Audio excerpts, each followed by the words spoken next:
Tenemos a continuación una entrevista realizada hoy en la mañana a María Elena Gutiérrez, directora ejecutiva de Conservación Amazónica. Vamos con la entrevista, por favor, Sofía. Bueno, ya estamos entonces con María Elena Gutiérrez, directora ejecutiva de Conservación Amazónica. María Elena, ¿cómo estás? Muy buenos días. Buenos días, Aldo. Qué gusto tenerte aquí en el programa, en Por con la Naturaleza. Vamos a leer tu reseña para que nuestro público te conozca. María Elena Gutiérrez es ingeniera industrial de profesión con maestría en Desarrollo Sostenible y Biología de la Conservación en la Universidad de Maryland, Estados Unidos. Tiene más de 20 años trabajando en temas relacionados a ambiente, conservación, cambio climático, economía circular, integración económica y negociaciones internacionales. Cuenta con experiencia en la coordinación con el sector privado, gobierno, cooperación internacional y actores de la sociedad civil para ejecutar iniciativas locales, regionales y a nivel nacional. Mariana, tienes entonces toda una vida profesional dedicada a la conservación, ¿no? Cuéntanos, un poco para contextualizar a nuestros seguidores, ¿qué es ACA? ¿Cómo iniciaron sus acciones acá en el país y a qué exactamente se dedican? Gracias, Aldo, y gracias por la pregunta y por la oportunidad de estar acá en este espacio tan bonito. Acá, su nombre es Conservación Amazónica y nuestras siglas es ACA. Nos dedicamos a la conservación de los Andes y la Amazonía en el Perú, ¿no? Consideramos que este es uno de los paisajes más biodiversos del mundo, donde además ocurren unas dinámicas muy importantes entre las especies y los ecosistemas. En particular, como sabes, en el Perú ocurre un fenómeno muy importante, ¿no? Que es el, la, la humedad, ¿no? Las lluvias, el agua que transita en las nubes que viene del Atlántico choca por la cordillera de los Andes, generando así los ríos andinos que luego alimentan la Amazonía. ¿Sí? Entonces ahí ocurre un ciclo hidrológico muy importante, donde nosotros tenemos una vocación muy clave de poder protegerla. Desde hace 23 años tenemos oficinas en Cusco, en Madre de Dios, y más recientemente estamos trabajando en Loreto, en Ucayali, en las más regiones amazónicas, porque nuestro objetivo es conservar los Andes amazónicos, pero no solo para que las especies o animales sobrevivan, sino sobre todo para que los seres humanos, las comunidades campesinas, las comunidades nativas, las comunidades indígenas, los pueblos indígenas aislados voluntariamente por cientos de años, que es el hogar de ellos, puedan continuar viviendo ahí y que tengan bienestar, que tengan medios de vida sostenible. Entonces, hay una simbiosis bien interesante de lo que acá hace con las comunidades, ¿no? Y es para las comunidades. Y por supuesto, hemos utilizado lo que hoy el mundo nos provee, que es la tecnología, ¿no? Acá se destaca por la utilización, por ejemplo, de imágenes satelitales de muy alta resolución para poder identificar, monitorear amenazas, deforestación, tala ilegal, minería ilegal, utiliza drones, utiliza la inteligencia artificial. Cada vez tratamos de que la tecnología nos abarate costos, ¿no? Porque es muy complejo, muy costoso llegar a estos sitios tan remotos, ¿no? Y poder descubrir qué es lo que está pasando, quién lo está perpetrando, ¿no? Y cómo poder actuar, cómo ayudamos no solo a las autoridades, sino también al usuario del bosque, cómo los ayudamos con estas herramientas para que ellos puedan también proteger su bosque. Entonces, ha caído trabajando en esa línea. Y si me permites, Aldo, también quería contarte que también algo que hemos venido haciendo desde hace mucho tiempo es promoviendo que haya investigación. ¿Cómo? A través de nuestras 3 estaciones biológicas que contamos en este transecto de biodiversidad increíble del Perú, que está a 3 horas del aeropuerto de Cusco, llegando se llama Huayquecha, es una estación biológica que queda en la parte alta, nubosa del Parque Nacional del Manu, que eso parece como si estuvieras en el monte del Olimpo, como si fueran estos dioses griegos impresionantes cuando uno llega para allá. Es más, muchos turistas, birdwatchers llegan a las estaciones, donde ahí, por ejemplo, tratamos de monitorear qué está pasando con el cambio climático, cómo están tanto el ecosistema, los árboles, la vegetación y asimismo las especies, los anteojos o los anfibios, cómo están reaccionando frente a este impacto, por ejemplo, en el calentamiento global, cómo se están trasladando, cuál es la nueva simbiosis, cuáles sobreviven, ¿no? Pero cuando tú vas bajando de la estación Sí. biológica de Guayquecha a unas 4 horas en carretera, llegas a la otra estación biológica, que es la estación biológica del Mano, que también está al pie del Parque Nacional del Mano, donde ahí el ecosistema ya cambia, estamos entre 1000 metros sobre el nivel del mar y 500, ya es otro ecosistema, mucho más de vocación agrícola. Ahí es donde tratamos de modelar, por ejemplo, pilotos que sean desde agricultura, ¿no? De donde sean regenerativos, adaptativos, resilientes, y cómo eso lo podemos extrapolar para la población, pero también, nuevamente, cómo está reaccionando, por ejemplo, el río y los peces frente a las corrientes donde a veces traslada mercurio desde Madre de Dios. Entonces, tratamos de dar esta respuesta a preguntas claves, ¿no? Pero y si sigues por el río y llegamos a la última estación biológica, que ya está en el lado de Madre de Dios, que se llama Los Amigos. Es la más antigua que tenemos, donde ahí, por ejemplo, estamos al pie del corredor minero, pero entre Mano y Tambopata, dos zonas claves de gran biodiversidad para el Perú. Entonces ahí también tratamos de monitorear cómo, por ejemplo, las especies de primates están reaccionando, cómo están evolucionando, qué tipo de parásitos tienen estos primates, porque luego se puede desencadenar, por ejemplo, una zoonosis, ¿no? Entonces estamos Claro. tratando de hacer estudios de biología molecular ahí, o también, como te decía, estamos al pie del corredor minero, Madre de Dios. Entonces estamos tratando de analizar cómo no solo se habla mucho de la capacidad de la bioacumulación que tienen los peces con respecto al mercurio, un metal que le hace gran daño a la población y sus siguientes generaciones, sino también estamos evaluando cómo los árboles están captando a través de un mercurio atmosférico, ¿no? Que viaja por el aire, cómo está captando esto y cómo está sirviendo de barrera, por ejemplo, para la demás población de que no llegue el mercurio. Entonces, es una Ya. investigación que a veces uno considera que no es importante, pero es clave dar estas respuestas para luego evitar desgracias mayores, ¿no? Entonces, eso es lo que nos dedicamos un poco acá. ¿Y es reciente esa estación biológica o ya tiene algún tiempo de trabajo? No, no, la de los amigos tiene 22 años también, es una de las más antiguas, luego de Cochacayo, en la Amazonía peruana, ¿no? Entonces, sí, tiene buen tiempo. Ah, buenísimo. Eh, Marilena, y ya profundizando un poco en los temas de conservación, ¿cuáles consideras tú que son las prioridades en nuestro país y bueno, también en el mundo, ¿no? Justamente en donde se debería poner el foco para trabajar la conservación ambiental. Aldo, eso, yo creo que eso es clave preguntarlo, ¿no? ¿Por qué? Porque hay cosas, yo creo, como que las urgentes, ¿no? Y las otras las importantes.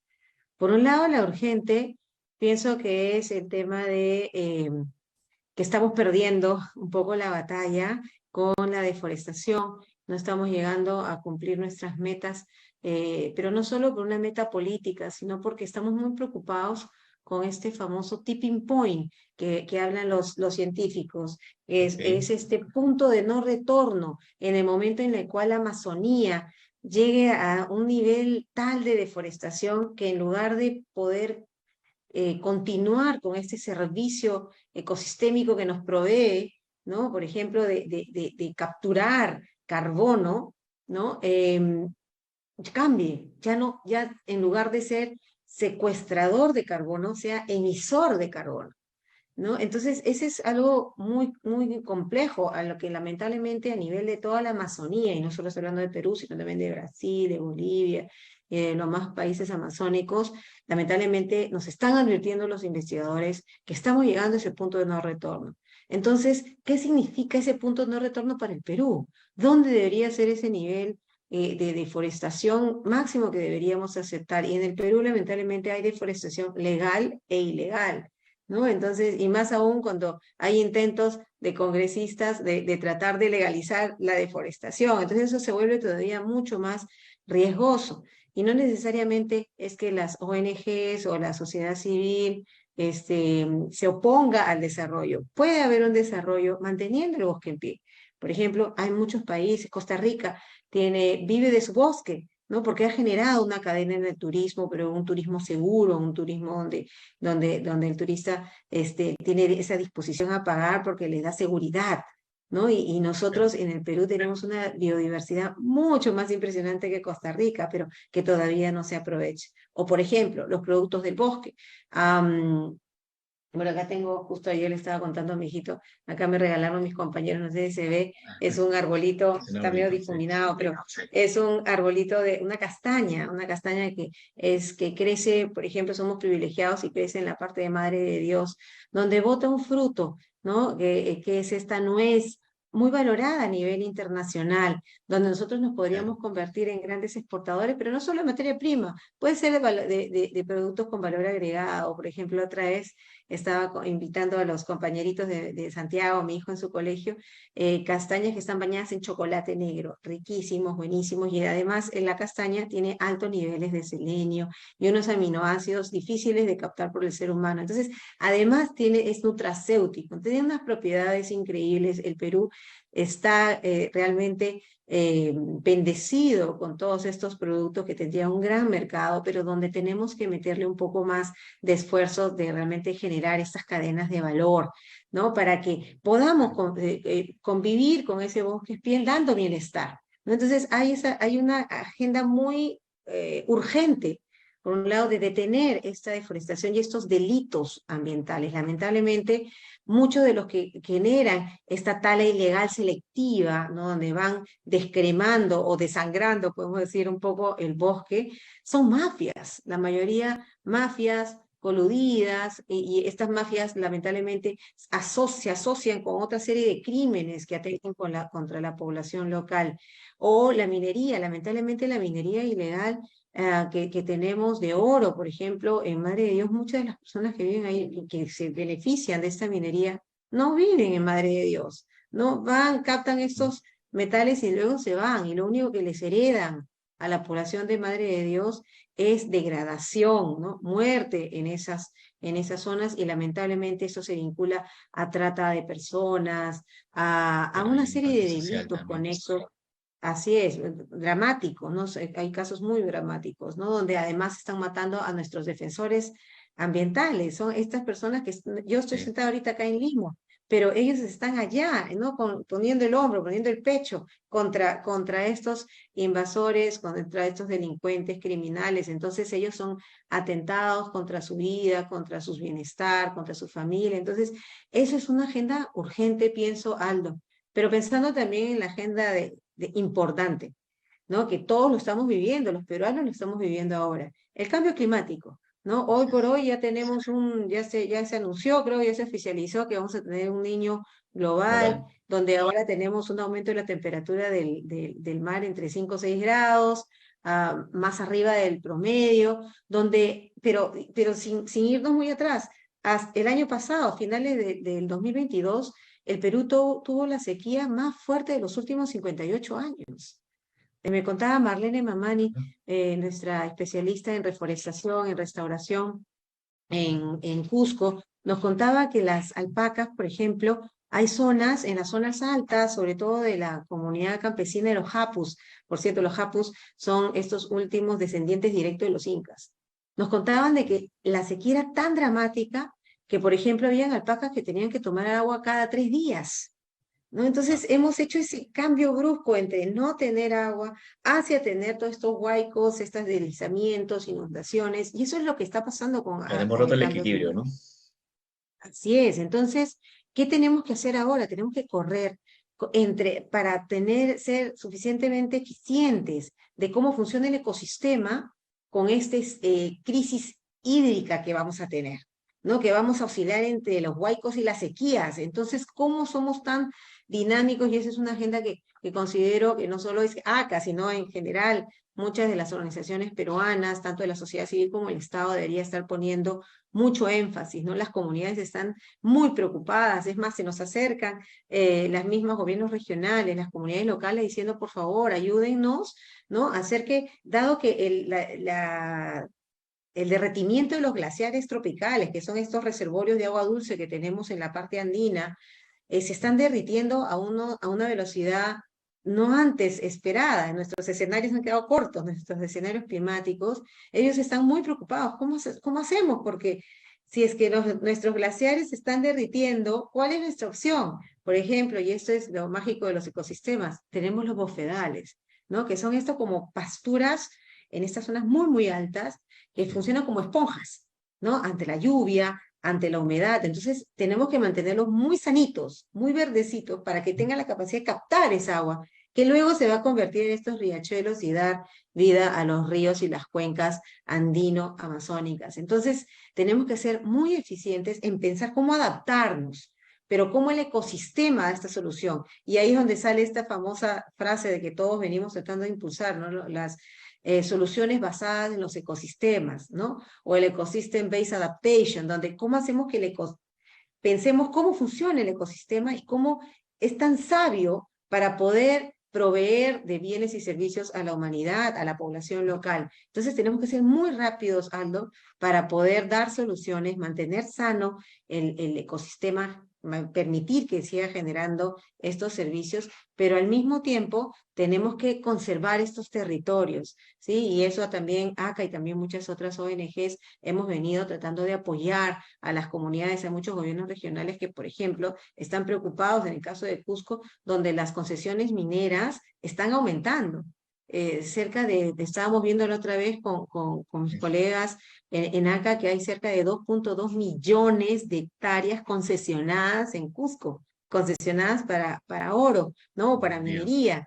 Entonces, ellos dicen, bueno, ¿qué hago? Si tengo un solo ecosistema de alta montaña, donde es el que me provee el agua, o voy a permitir que saquen oro, que ya están tratando de priorizar, ¿no? Y evidentemente nadie puede vivir sin agua.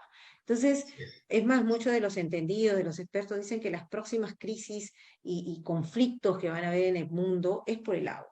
Entonces, esa es la agenda urgente que ACA, no solo es ACA, sino también deberíamos estar haciendo un llamado para que muchas organizaciones deberíamos estar priorizando eso. Claro. Y como experta justamente en ese tema, y nos hablabas hace un momento de un punto de no retorno, ¿hay algún cálculo de más o menos cuánto tiempo es al que llegaríamos a ese punto de no retorno?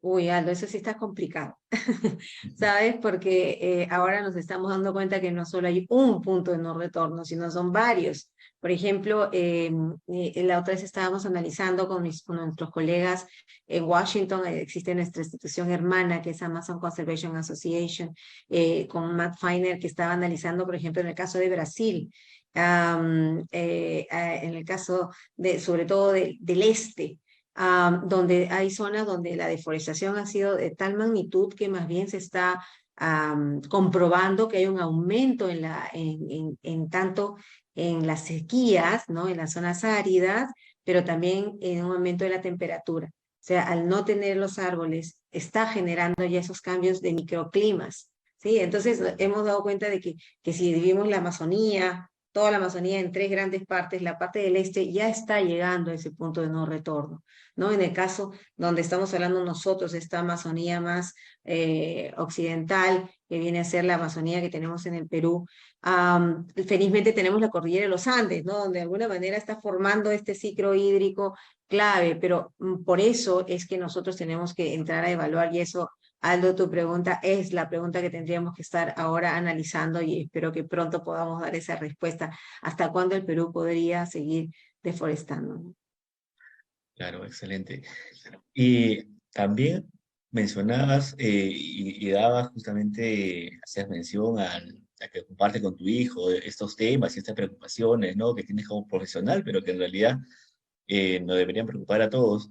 Hay un tema de educación ambiental importante también por trabajar con las nuevas generaciones, ¿no? ¿Cómo crees tú que debería abarcarse este trabajo? Aldo, yo creo que eso es clave. No quiere decir de que ya esta generación está perdida.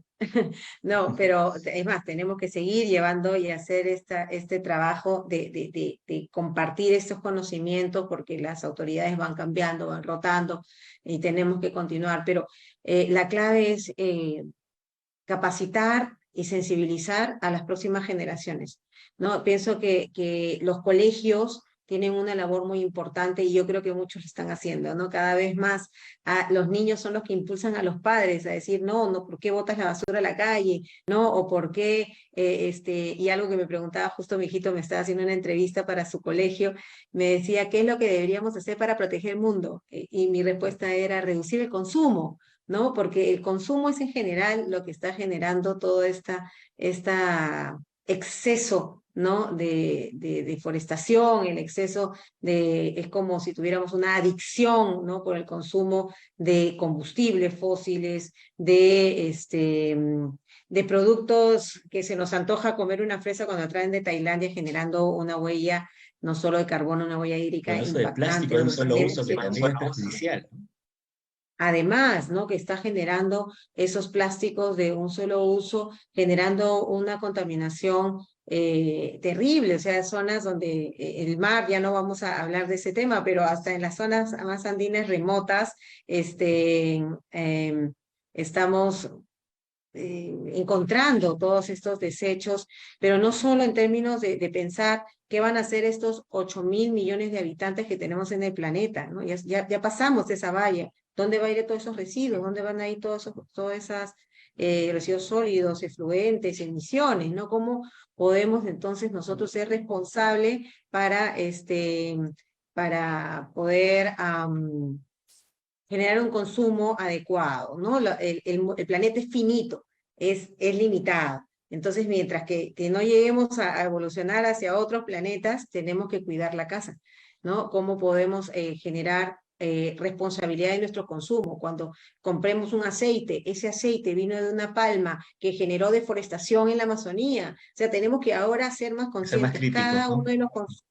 Cada uno de los consumidores tiene una responsabilidad. ¿Qué estamos haciendo? Ya todo profesional, no tiene que ser biólogo, no tiene que ser ambientalista, todo profesional serio, responsable, tiene que tener su cuota de responsabilidad. ¿Qué está haciendo por el planeta? Enseñando a los niños, llevándolos a conocer, vayan a las estaciones biológicas, a los albergues, conozcan, porque el que no conoce, no sabe, no protege, no tiene interés.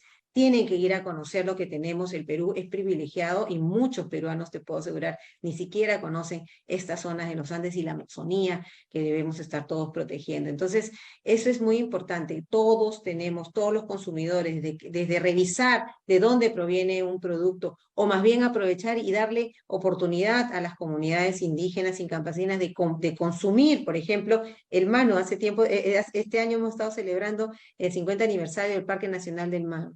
Pero alrededor del Manu hay comunidades campesinas. Por ejemplo, venimos trabajando acá muchos años con la comunidad campesina de Chayabán. Y ellos han venido cultivando y les hemos ayudado a enseñarles y ellos han sido muy capos en cultivar aguaymanto, que hoy por hoy hay empresas que compran ese aguaymanto. Consumamos esos productos. O sea, todos los ciudadanos tenemos una responsabilidad y hoy sí lo podemos hacer.